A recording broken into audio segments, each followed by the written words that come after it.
A day can seem to have no beginning and no ending. It becomes a 25-hour day that blends into the one that came before and the one that is to follow.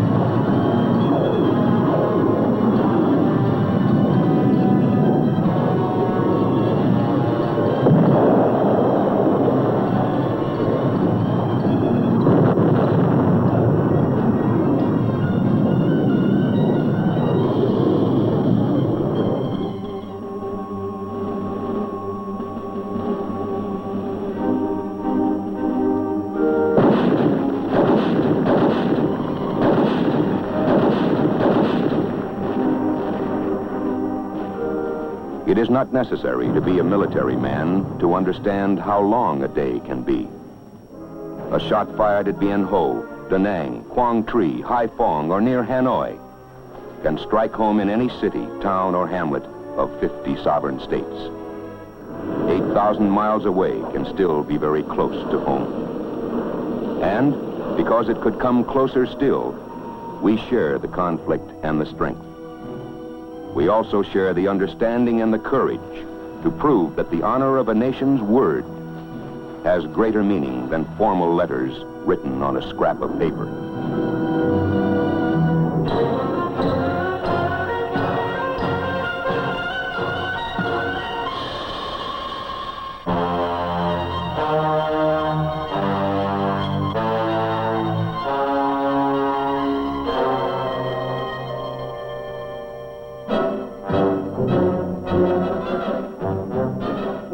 A man with a weapon is, if he is a reasonable man, a man with a purpose. The range of his understanding of his purpose reaches far beyond his line of sight.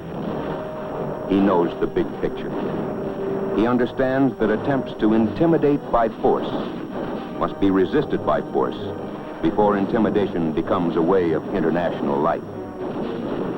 And this he also knows. He and the thousands like him, fighting and sweating on the ground, are the spearheads of our Department of Defense total effort, an effort concentrated to help the men on the ground to achieve their purpose and their mission. Above field and jungle, close air support. Help clear the way for the man on the ground.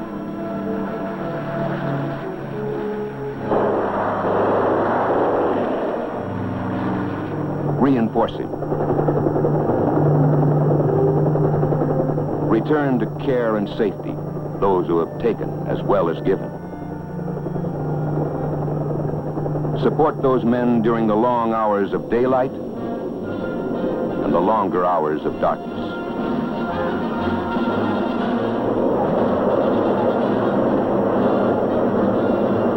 Support them with B-52s against concentrations of troops and supplies. Give the enemy no chance to rest.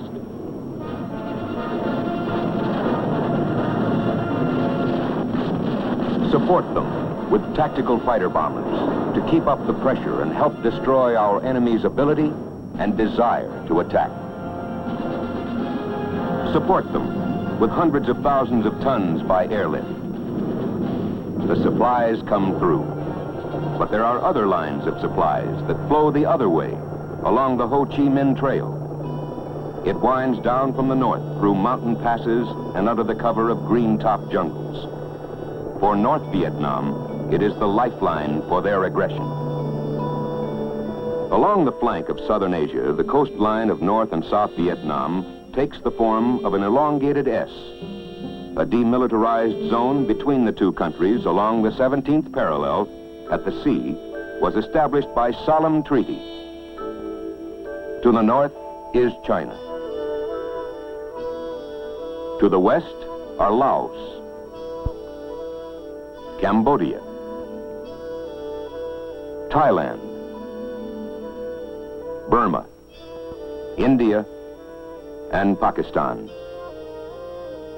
Moving down from the north, men, oil, machines, the tools of war, are fed along the Ho Chi Minh Trail to bolster the aggression in the south. They move by night over the narrow roads, through mountain passes, and along trails hidden by the jungle foliage. Trucks and pack-laden coolies by the tens of thousands.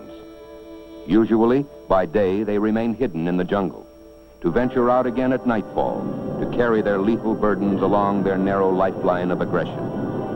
That lifeline must be severed. When it is repaired, as it always is, it must be severed again.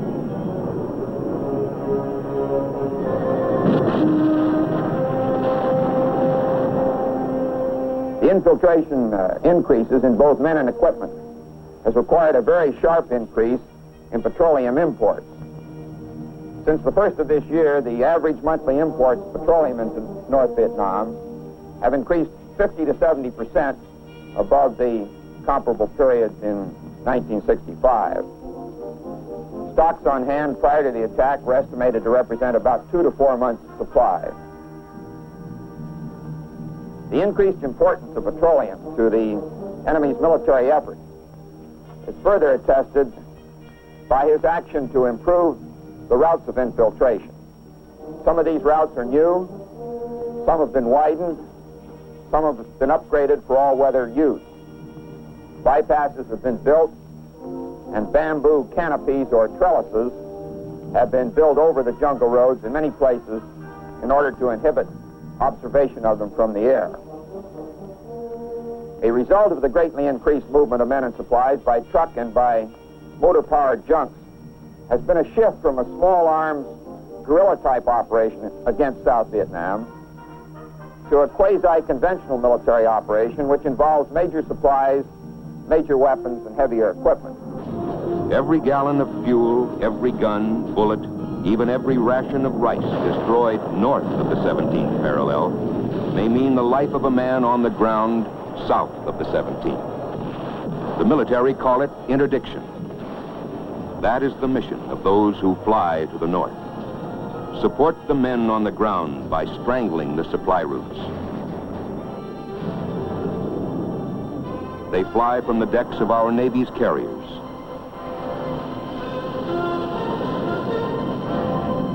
They fly from the surface of the land, the supersonic weapons of our Air Force's tactical fighters. They turn their noses north toward Mugia Pass, toward the fuel storage areas near Hanoi, north to interdict the trains carrying in supplies. The pilots do the flying. The ground crews keep them flying. It's an around-the-clock operation. Fly the mission, maintain the aircraft, repair the battle damage so that the next mission can be flown. No one counts the hours in a day. They keep close track of the months and weeks that they have left to sweat out to complete their 12-month tour of duty. But they don't count the hours in a day. All activity is monitored in aircraft vehicle control. Each operation is on a fixed time schedule. Often planes have to fly on paper before they can fly on missions. Nobody's job is easy, but then nobody ever said it would be. Every so often fellows will ask, why me? Why should I be here? One way or another, they have to find the answer for themselves. Usually they do find the answer. Then they have another question. What more can we do? The answer to that one is simple. Work your guts out for the men who fly the planes.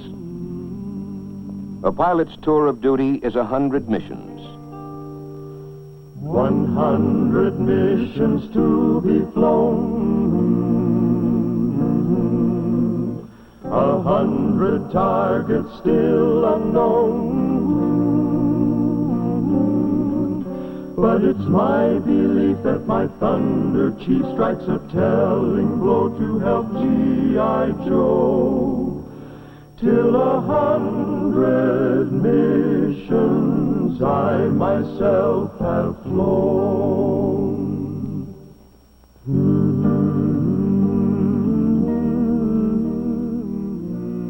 For the pilots, a day can start at 2:30 a.m. or earlier, or any time. Somebody's son, somebody's father, maybe everybody's hope. Never before has air war demanded such degrees of judgment and responsible self-discipline. In mission briefing at tactical operations, information pinpoints refueling tanker locations and gives us our ordnance configurations. We'll get call signs and radio frequencies to use for the F-4Cs, and our own F-105s will be flying cover against possible MiG attack. Wing intelligence will have photos of our target area and what to expect in way of defenses. The anti-aircraft and small arms fire are heavy. Worse for us than the surface-to-air missiles, the SAMs, and they're bad enough. But destroying our targets will help cut the flow of supplies toward the south. Furthermore, the daily tonnage of supplies moved overland from North Vietnam into South Vietnam has increased about 150% in the past year, and the infiltration of armed personnel has increased about 120% during the same period. Before we suit up for a strike, each flight leader briefs his own flight. There are 4 in a flight, plus 1 extra, a spare, in case one of the 4 can't take off due to an aircraft mechanical problem. Our flight leader details our entry into the target area, and then our tactics for getting the heck out of there. We listen because we respect him, because he'll be leading the way in. 5 men in a small briefing room. Many groups of 5 in many small rooms. For maybe the minute and a half they'll be over the target area. They'll spend hours of flight planning and briefing.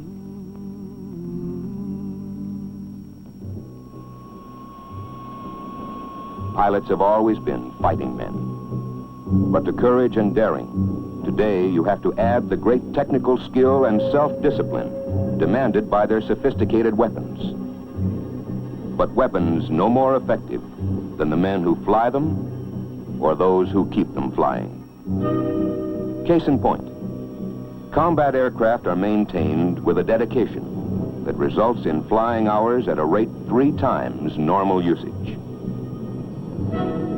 The line crews understand how much depends on them day after 25-hour day.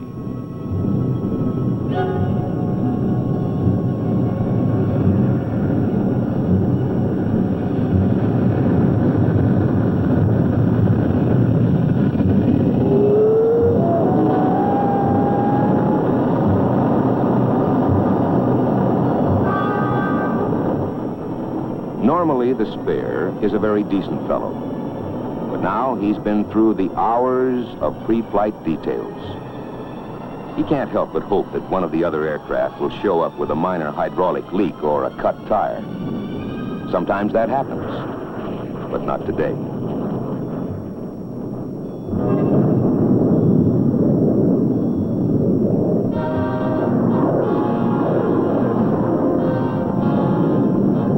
Supersonic blasts of power in the open ocean of the air, ready to play their part in the overall coordinated effort.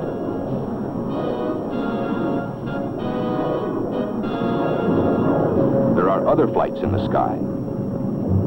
The F-4Cs are en route. At the same moment in time, the big choppers, affectionately known as the Jolly Greens, are on their way with A-1Es for their protective escort.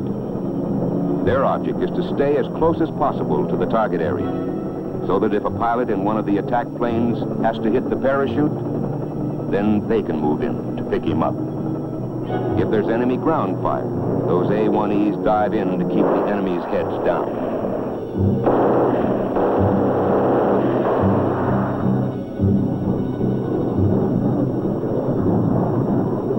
The boys in the KC-135 tankers have been waiting to refuel the tactical fighter bombers en route to their targets. Those KC-135s will keep orbiting in case any of the boys run short of fuel on the way home.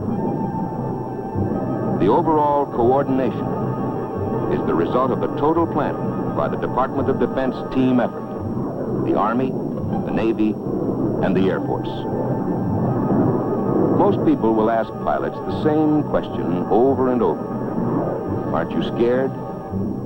The answer is always pretty much the same. Sure, we're scared, until we button down the hatch.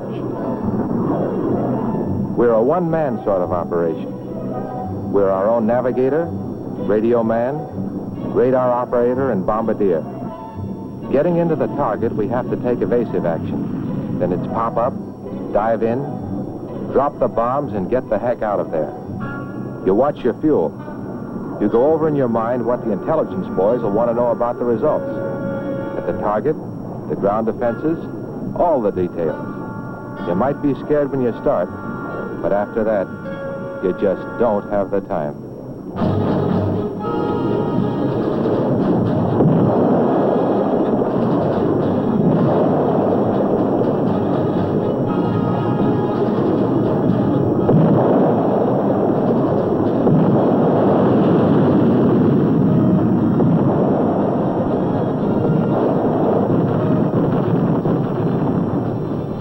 Results?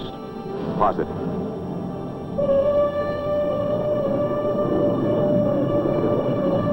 The cockpit is a pilot's office. Management of that office must be as precise and efficient as the complex instruments with which it is equipped. One flight of many flights. And there isn't a combat pilot who doesn't know it. Every bullet, every gallon of oil, every mortar stopped north of that 17th parallel can mean the life of 1 man, 10 men, 100 men south of that parallel.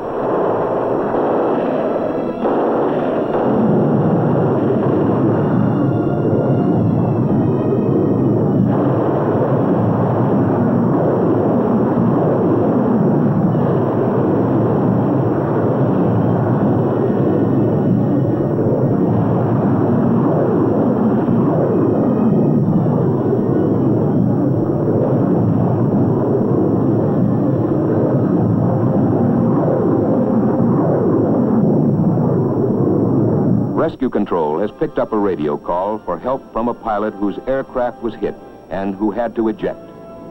He has contacted the Jolly Greens and given them a fix on the downed pilot's approximate position.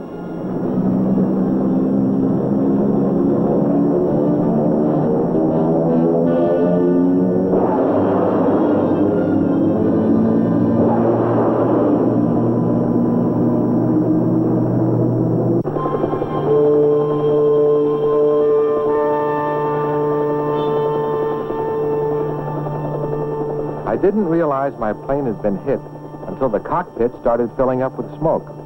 I punched out. When that parachute blossomed, I took a long, deep breath. Then I landed in the trees, and I don't really remember how I managed to climb down to the ground. I let out a shout for help on my radio, then scrambled up the hill to get as close to the top as I could. I shot off some pen flares when I saw the A-1Es and the Jolly Green.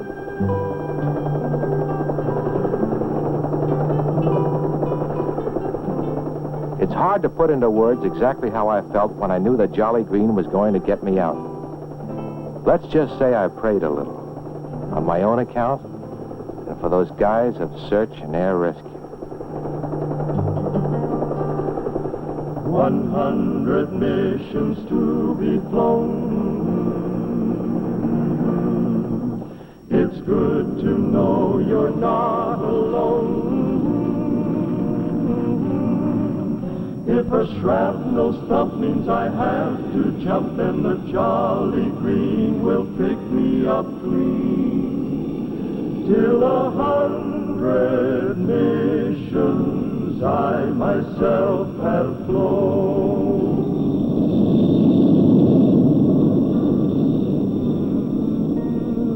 One flight's mission has been completed, but the long day's work is far from over. First will come the detailed intelligence debriefing at Tactical Operations Center.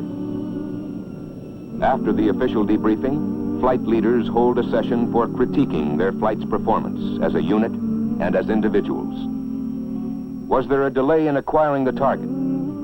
Did one of the men press too low? Did they regroup promptly after hitting the target? Was element integrity maintained? You can never stop learning. You might get away with an error in judgment one day. Tomorrow, you may not be as lucky. One flight of many flights. But operations continue around the clock. For the ground crews, it's 12 hours or more a day, 6 days or more a week. It could be drudgery if every man on the ground didn't know and understand that they are the ones who make it possible for those who fly to complete their missions.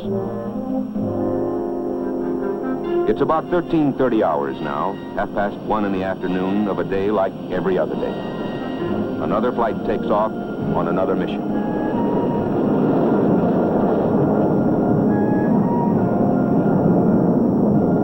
Now, those who went out earlier have a couple of hours off duty. 100 missions to be flown, 100 bridges to be blown. On my left and right, the rest of my flight help keep me alive in my 105. Till 100 missions I myself have flown. No matter what they do or how relaxed they seem, pilots always wonder what tomorrow's target will be. A milk run or a tough one? The answer comes at about 1800 hours, when flight planning for the next morning's strike starts. Usually, flight planning takes 2 or 3 hours. On a new tough target, that time can easily be doubled.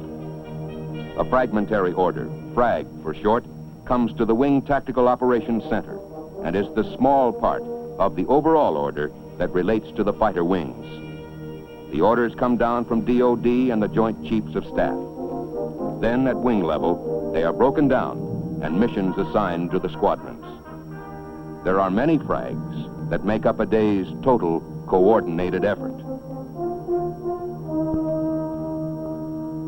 We believe this essential to help safeguard the freedom of South Vietnam and to save the lives of those South Vietnamese, Americans, Australians, New Zealanders, and Koreans who are fighting to ensure that freedom.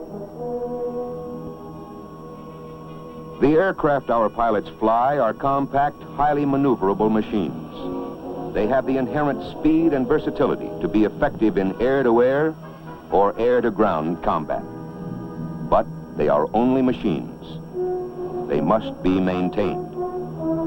The record of keeping flying hours at a rate 3 times normal use speaks loudly and clearly for the kind of men who work with their hearts as well as with their minds and hands. Men are brave in many ways, and there are many ways in which a man can show his courage. Courage can't be judged by a casual glance or the sound of a voice. Any fighting man will tell you, you must know fear in order to find your true strength. Want a portrait of a hero? Take a snapshot of a pilot, or another, or another. Move your camera out to the line for long shots or for close-ups. Carry it inside aircraft vehicle control to watch the men who often don't even see the planes they help keep flying. Let your camera travel into the air to fly with the men of the Aerospace Rescue and Recovery Service. You'll never find a man who thinks himself a hero or even considers himself as particularly brave. But they all share a common bond and a common pride. They are all working members of the same fighting team, fighting each in his own way, try to slow down and, if possible, to break down the flow of supplies to the south and to adversely affect the will of North Vietnam toward carrying on their aggressive operations. The total task is large, and yet, as it always is, each small fragment of that total is very personal. Men may live 3,000 miles or more apart back home in the States, but here there are no state lines, no county lines, no country boys or city boys. No one asks their social position or who their ancestors might or might not have been. Nor do we as a nation know what we as a nation have done to have deserved men such as these. Perhaps they reflect the courage and the strength instilled in them by their mothers and their fathers. Perhaps it is the heritage of men who came before, men who stood at Concord Bridge, men who walked through Chateau Thierry, through the Ardennes Forest, and the undergrowth of Guadalcanal and Iwo Jima. Men who ranged the skies over Pacific atolls and over Africa and Europe, half a world away. We do not know what we have done to produce men such as these, but we do know these are our men, our fathers, our sons, our brothers. It is only right that not only should we be proud of them, we can be proud of them.